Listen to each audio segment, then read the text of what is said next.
आप ध्यान के फायदे तो जानते होंगे, है ना? इसी वजह से आज पूरी दुनिया ध्यान की ओर अग्रसर हो रही है। ध्यान से किसी और का फायदा हो या ना हो, लेकिन ध्यान से खुद का फायदा जरूर होता है। ध्यान एक ऐसी क्रिया है जो खुद की उन्नति करती है। आज ध्यान या मेडिटेशन के बारे में हमने बहुत सारा ज्ञान इकट्ठा कर रखा है। हो सकता है तुम्हें ध्यान की बहुत सारी बारीकियां पता हों, उनकी अवस्थाएं पता हों, परंतु जब बात खुद पर आती है, यानी जब आप ध्यान करने बैठते हैं, तो क्या होता है? तब ध्यान के बारे में इकट्ठा किया हुआ सारा ज्ञान, सारी नॉलेज बस धरी की धरी रह जाती है। क्योंकि असली सवाल यही है, आप जानते हैं ध्यान तो करना है, उसके अनेकों फायदे हैं, लेकिन तुम ध्यान में उतर ही नहीं पाते। तुम्हारा मन ध्यान में लगता ही नहीं। तो चलिए आज के इस वीडियो में जानने की कोशिश करते हैं कि मन को ध्यान में कैसे लगाएं, ताकि असल में तुम्हारा ध्यान लग सके, तुम्हारे भीतर स्थिरता आ सके। और सबसे बड़ी बात, तुम्हारा वही मन जो तुम्हें कभी भी ध्यान करने नहीं देता, वही तुम्हारी ध्यान में सहायता करने लगे। है ना कमाल की बात? तो मेरी बातों को पूरा ध्यान से सुनो, क्योंकि इसे सुनने के बाद तुम्हारे जीवन में क्रांतिकारी परिवर्तन हो सकते हैं। तो सबसे पहले समझ लेते हैं कि जब आप ध्यान में बैठते हो, तो उस समय आपका मन आपके साथ किस प्रकार खेलता है। असल में यही मन जो ध्यान में आपका दुश्मन बन जाता है, वही आपका सबसे बड़ा सहायक भी बन सकता है। मन एक दो धारी तलवार है।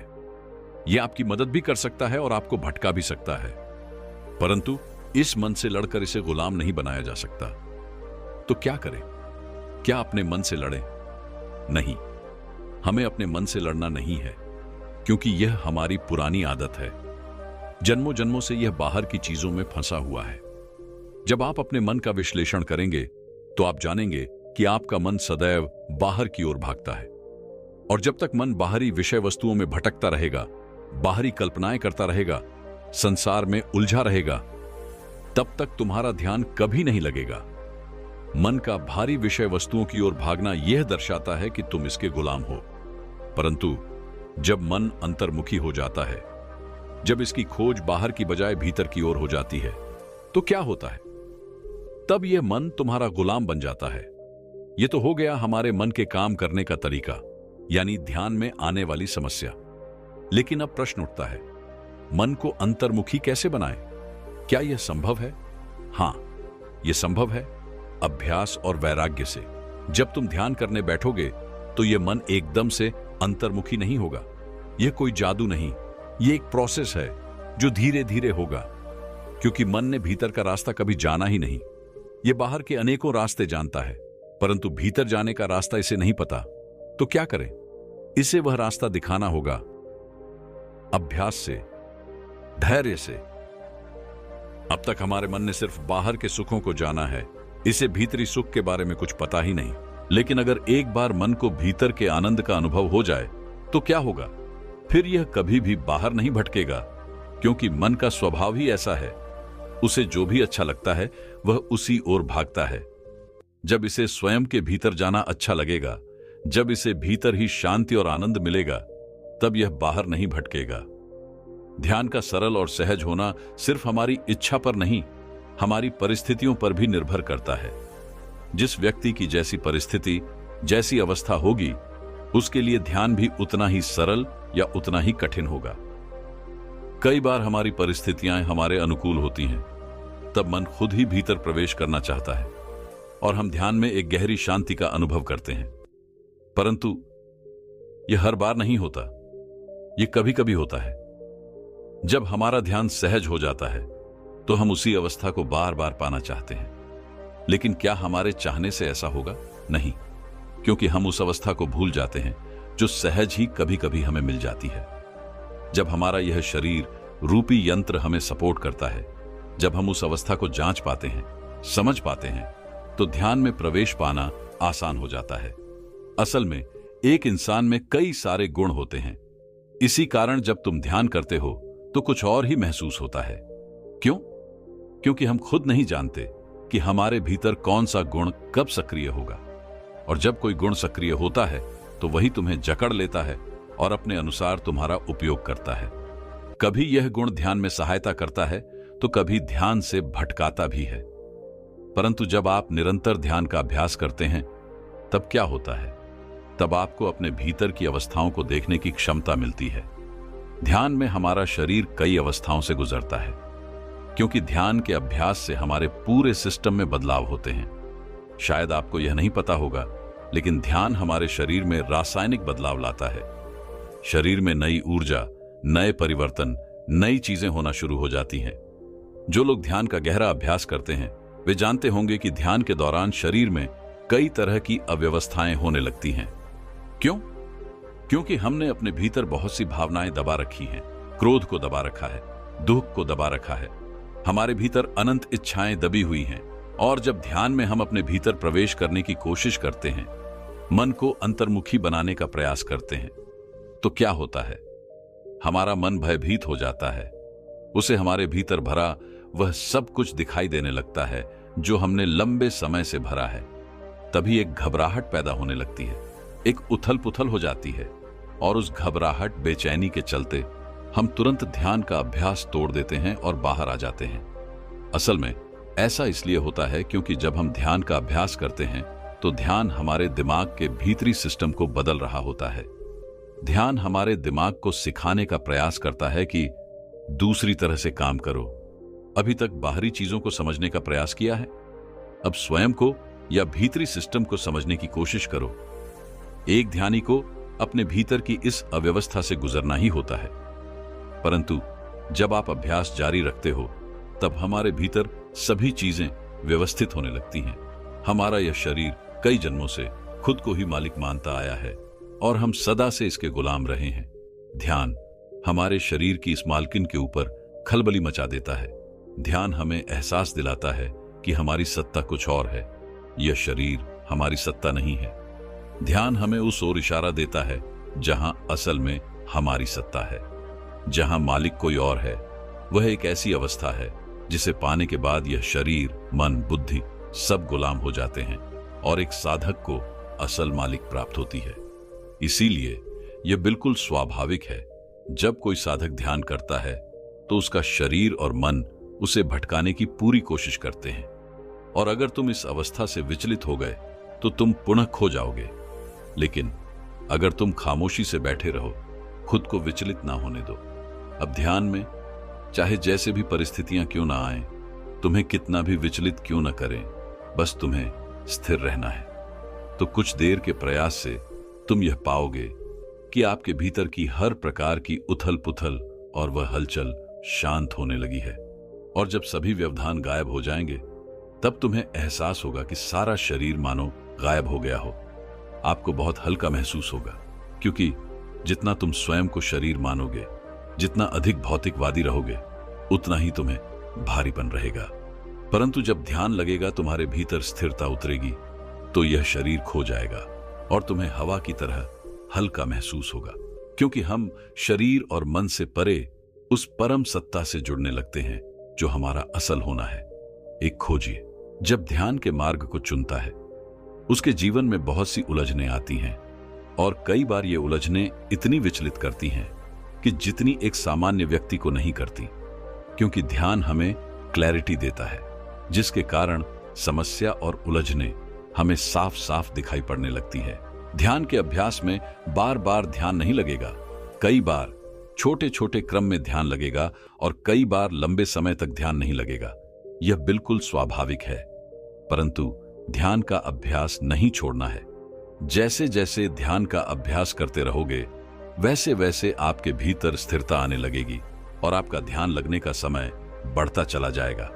तो अगर आप ध्यान के मार्ग पर हैं, फिर आपको ध्यान का अभ्यास नहीं छोड़ना चाहिए। मन कहेगा कुछ नहीं हो रहा, आगे भी कुछ नहीं होगा। यह मन का काम है, उसे करने दो। तुम्हें मन से मजबूत होना है। ध्यान का अभ्यास कभी विफल नहीं जाता। जब सही समय होगा, तुम्हारे हर एक सवालों के जवाब तुम्हें स्वयं से ही मिलने लगेंगे। एक बार गौतम बुद्ध अपने आश्रम में अपने सभी शिष्यों को शिक्षा दे रहे थे और वह बोले, दुनिया की सबसे तेज छुरी हमारी जुबान है और दुनिया के सबसे खतरनाक हथियार हमारे शब्द हैं। ये शब्द बिना किसी का खून बहाए लोगों को अंदर ही अंदर मार सकते हैं। हमारे शब्द हमारी ताकत हो सकते हैं लेकिन ये हमारी सबसे बड़ी कमजोरी भी बन सकते हैं। अगर हमें यह नहीं पता कि कब, कहां, क्या और कितना बोलना है, तो यह हमारी सबसे बड़ी कमजोरी हो सकती है। अगर हम सही समय पर सही इरादे के साथ सही शब्दों का प्रयोग करते हैं तो यह हमें एक सफल व्यक्ति बना सकता है। लेकिन अगर हम सही समय पर सही इरादे से सही शब्दों का इस्तेमाल नहीं करते तो यह हमारे जीवन को नर्क से भी बदतर बना सकता है। जापान में एक बहुत ही प्रसिद्ध बौद्ध भिक्षुक रहा करते थे जिनका नाम रिसाई था। रिसाई अकेले रहते थे, दुनिया के शोर शराबे से दूर, जंगल में। वह बड़े ही ध्यानी और प्रभु भक्त व्यक्ति थे, इसलिए वह पूरे जापान में बहुत अधिक प्रसिद्ध थे। एक दिन एक राजकुमार रिसाई के पास आया और बोला, हे प्रिय भिक्षु, मैं हमेशा थका हुआ, निराश और परेशान महसूस करता हूं। मेरा मन बहुत अशांत रहता है।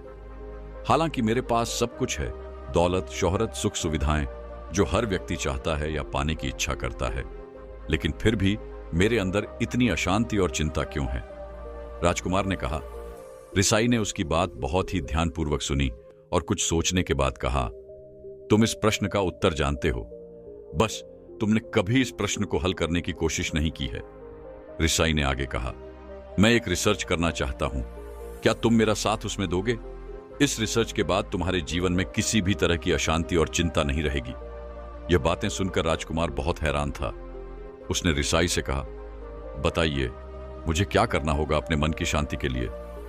मैं कुछ भी करने को तैयार हूं। राजकुमार की इन्हीं बातों को सुनकर भिक्षु ने कहा, तो फिर आप अगले 15 दिन के लिए मेरे आश्रम में रहोगे और एक सामान्य व्यक्ति की तरह अपना जीवन व्यतीत करोगे, और इन 15 दिनों में तुम अकेले और चुपचाप रहोगे, जितना हो सके कम बोलोगे। राजकुमार उस भिक्षु की बातें सुनकर सहमत हो गया। पहले दिन राजकुमार को लगा कि उसका मन सामान्य से अधिक अशांत और विचलित है। उसके मन में तरह तरह के विचार आ रहे थे और वह आम लोगों की तरह जीवन जीने में असहज महसूस कर रहा था। उसे अंदर से बोलने की इच्छा हो रही थी, लेकिन वह चुपचाप रहा। उसके मुंह से एक भी शब्द नहीं निकला, बस वह चुपचाप बैठा रहता। लेकिन रात होते होते उसे अंदर ही अंदर शांति का अनुभव होने लगा। उसके लिए यह अनुभव अजीब था। वह खुद से पूछ रहा था, मैं अंदर ही अंदर इतना खुश क्यों हूं और मेरी आंतरिक बेचैनी और चिंता कम क्यों होने लगी है? अगले दिन राजकुमार अकेला चुपचाप बैठा रहा और वह प्रकृति को निहार रहा। वह पौधों, फूलों और आकाश में उड़ते हुए पक्षियों को देख रहा था। क्या यह सच में हो रहा था? वह अपने जीवन में पहली बार यह अद्भुत दृश्य महसूस कर रहा था, जैसे उसने अब तक कभी भी इतनी सुंदरता नहीं देखी। वह दिन भर प्रकृति की सुंदरता को निहारता रहता, उसकी ताजगी को महसूस करता, और फिर 10 दिन ऐसे ही बीत गए। राजकुमार का मन शांत हो चुका था। उसकी सारी बेचैनी, हलचल, उथल पुथल और तनाव गायब हो गए थे। 11वें दिन की सुबह राजकुमार फिर से एकांत में बैठ गया। कुछ ही मिनटों में उसकी आंखें अपने आप बंद हो गईं और वह गहरे ध्यान में चला गया। वह पूरे दिन वहीं पर आंखें बंद करके बैठा रहा और गहरे ध्यान में डूबा रहा। ना कोई शब्द, ना कोई चिंता, बस शांति थी। 15 दिन बाद वह रिसाई के सामने प्रस्तुत हुआ और रिसाई को प्रणाम करके बोला, प्रिय भिक्षु, मुझे उत्तर मिल गया। अब मुझे समझ में आ गया कि मेरे मन में इतनी उथल पुथल और चिंता क्यों थी। मैं जान गया कि मेरा मन इतना अशांत और विचलित क्यों था। रिसाई मुस्कुराते हुए पूछते हैं, बताओ, क्या उत्तर मिला तुम्हें? राजकुमार ने कहा, मैं आवश्यकता से अधिक बातें करता था। मैं किसी पर भी अपने शब्द और ऊर्जा व्यर्थ करता था। मैं दिन भर लोगों से फालतू की बातें करता रहता और फिर उन्हीं के बारे में अकेले में सोचता रहता, और ज्यादातर समय नकारात्मक ही सोचता रहता। इस तरह मैं बस अपना समय बर्बाद कर रहा था। ज्यादा बोलने और नकारात्मक सोचने की वजह से मेरा मन अशांत और बेचैन हो गया था, और इसी वजह से मैं किसी भी काम को ठीक से नहीं कर पा रहा था, जिसकी वजह से मैं हर काम में असफल होने लगा। लेकिन यहां इस स्थान पर बिताए हुए 15 दिन मेरे लिए पूरी तरह से अलग थे। मुझे कुछ अलग ही एहसास हो रहा था। अब मुझे ऐसा लग रहा था कि मैं अपना जीवन पूरी तरह से जी रहा हूं, लेकिन इससे पहले मैं अपना जीवन गलत तरीके से जी रहा था। और सबसे बड़ी बात, मैंने यह भी सीखा कि हमें सिर्फ ध्यान करने की जरूरत नहीं है। ध्यान अपने आप होता है। जब हम शांत और मौन होते हैं तो हम खुद को महसूस कर सकते हैं। ध्यान के पिछले कुछ दिनों के दौरान मैंने जो पहली चीज सीखी वह यह है कि मनुष्य के जीवन की सबसे महत्वपूर्ण घटना स्वयं को जानना है। यह सुनकर रिसाई ने कहा, सिर्फ तुम ही नहीं, दुनिया में ज्यादातर लोग जरूरत से ज्यादा बोलते हैं। आज भी लोग ज्यादातर समय केवल एक दूसरे को नीचा दिखाने के लिए ही बोलते हैं। कुछ लोग ना चाहते हुए भी बातें करते हैं और अपना जीवन बर्बाद कर लेते हैं। रिसाई ने राजकुमार को चुप रहने का महत्व समझाते हुए कहा, एक बार गौतम बुद्ध से उनके शिष्यों ने पूछा, प्रिय बुद्ध, आप ज्यादातर समय चुप क्यों रहते हैं? बुद्ध ने कहा, क्योंकि चुप रहने से मैं अंदर से अनंत शांति की गहराइयों में होता हूं। मौन अपने भीतर उतरने की पहली सीढ़ी है। मौन के बिना स्वयं को जानना असंभव है। स्वयं को जानने और समझने का पहला नियम है, मौन हो जाओ, उतना ही बोलो जितना अत्यंत आवश्यक हो। बेफिजूल की बातें करना छोड़ दो। तुम अचानक पाओगे कि 90% से भी ज्यादातर लोग व्यर्थ ही ज्यादा बोलकर अपना समय बर्बाद कर रहे हैं। क्या आप जानते हैं, न बोलने का कोई भी नुकसान नहीं है, लेकिन यदि आप ज्यादा बोलते हैं तो आप अत्यधिक गलती कर देते हैं। अगर व्यक्ति कम बोलना शुरू कर दे तो दुनिया की 90% मुसीबतें कम हो जाएंगी, झगड़े फसाद कम हो जाएंगे, उपद्रव कम हो जाएंगे, अदालतें कम हो जाएंगी। संसार की बहुत सी समस्याएं हैं, बहुत सारा उपद्रव जो सिर्फ बोलने से पैदा होते हैं। सारी बात मौन सीखने की है। जब तुम नहीं बोलते तब तुम एकांत में अकेले हो जाते हो। जिसने मौन की कला जान ली वह भीड़ में भी अकेले होने की कला जान लेता है। वह अपने भीतर ही डुबकी लगाने लगता है। एकांत में तो आदमी स्वर्ग में है, लेकिन दूसरे की उपस्थिति ही बेचैनी पैदा करती है। पहले तुम्हें चुप रहने की शक्ति को धारण करना होगा। इससे तुम अपनी अधिकतर ऊर्जा को बचा लोगे और फिर इस स्थिति में पहुंच जाओगे कि तुम कम बोलने लगोगे। इसके बाद राजकुमार रिसाई से पूछते हैं, आखिर कौन हमें अपने अंदर तक लेकर जाएगा? ये बातें सुनकर रिसाई भिक्षु कहते हैं, तुम्हें स्वयं ही अपने अंदर उतरना होगा और वहीं से परम जीवन का आनंद ले पाओगे। आनंद का यहीं से जन्म हुआ है, यहीं से तुम मौत में डूब जाओगे। यही तुम्हारा सूरज उदय होगा और यहीं से अस्त होगा। इस नई शक्ति के जन्म होने से तुम्हारी थकान गई, उदासी गई, चिंता गई। जैसे कोई स्नान करके लौटता है तो शरीर शीतल हो जाता है, ऐसे ही जब कोई भीतर से साफ होकर वापस आता है, मौन में स्नान करके लौटता है, तो समस्त अस्तित्व, समस्त व्यक्तित्व शांत और मौन हो जाता है, आनंदित हो जाता है।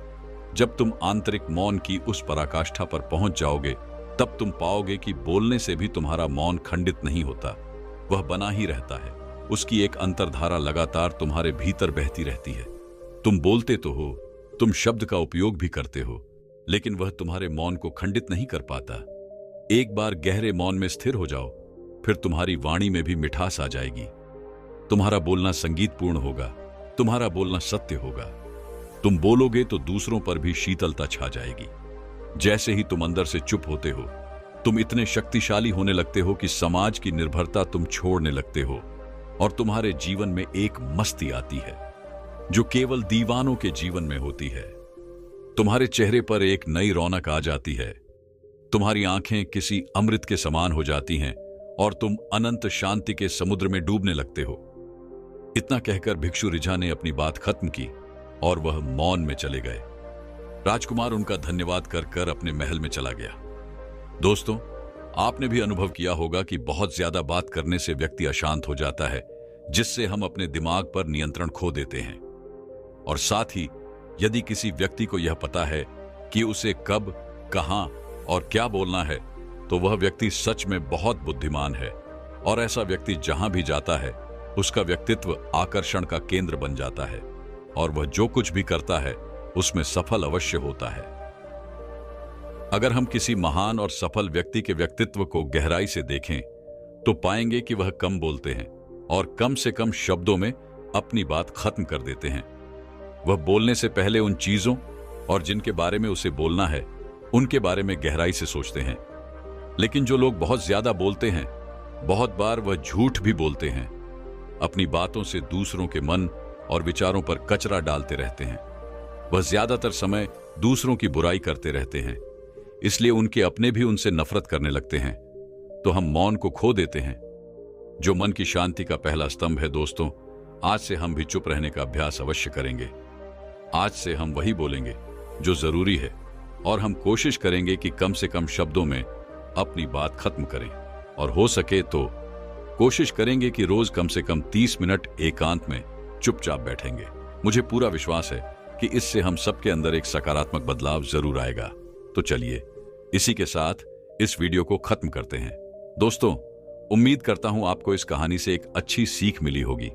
यह कहानी आपको कैसी लगी हमें कमेंट बॉक्स में कमेंट करके जरूर बताएं, और साथ ही इस कहानी को अपने दोस्तों के साथ जरूर शेयर करें, ताकि उन्हें भी इस कहानी से कुछ सीखने को मिल सके। और वही एक व्यक्ति जिसकी चेतना नाभि से नीचे यानी लाधार चक्र पर है, वह व्यक्ति मुक्त रहता है। उसके जीवन में केवल एक ही सुख होता है, और वह काम वासना का सुख। अगर ऐसे व्यक्ति पैसा भी कमा रहे हैं, पद प्रतिष्ठा कमा रहे हैं, तो इन सब के पीछे उसका केवल एक ही उद्देश्य होता है। काम वासना ही ऐसे व्यक्ति के जीवन में परम सुख है। वह इसी को आनंद समझता है। उसे कोई फर्क नहीं पड़ता कि दुनिया में किस प्रकार के लोग हैं और किन किन चीजों के पीछे पागल हैं। उन्हें लगता है सब कुछ यही है, और वह अपने आप को सही साबित करने के लिए किसी हद तक भी चले जाते हैं। जब आपकी चेतना पर्टिकुलर उस हिस्से पर आ जाती है, जैसे मान लीजिए अगर आपकी चेतना आपके मस्तिष्क में स्थिर रहने लगे, तब आपके अंदर एक विचारक की योग्यता आने लगती है। आज मनुष्य ने जो भी कुछ हासिल किया है, आज हम जितनी ऊंचाई पर पहुंचे हैं, उसके लिए सबसे पहले हमें विचार की जरूरत पड़ती है।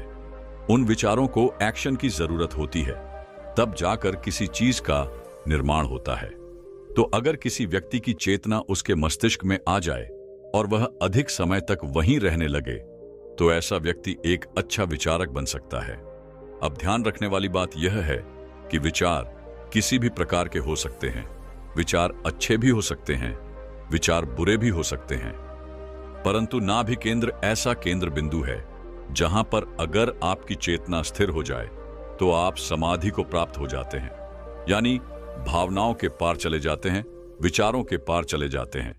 मतलब आपको आपके सभी चक्रों से बाहर निकलने के लिए अपने नाभिक केंद्र पर आना ही होगा। चेतना का वहां आना अति आवश्यक है।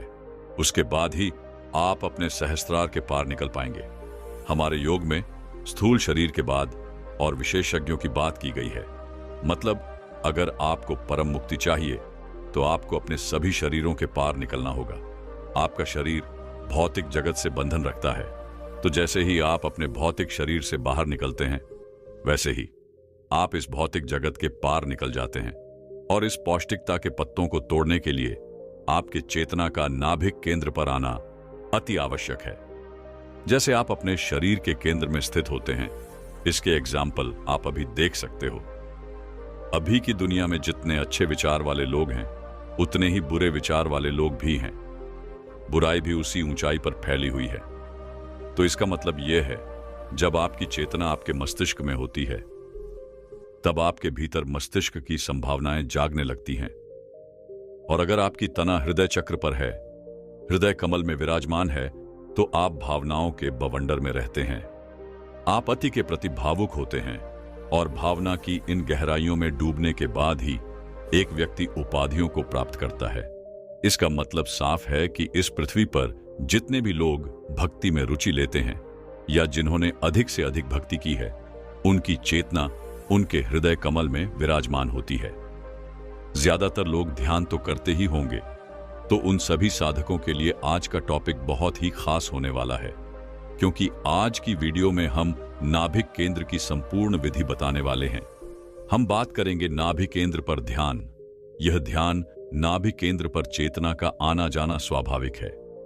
नाभि का केंद्र ध्यान का सबसे बड़ा प्रधान है, क्योंकि हमारी नाभि का जो पॉइंट होता है वह हमारे शरीर का केंद्र होता है।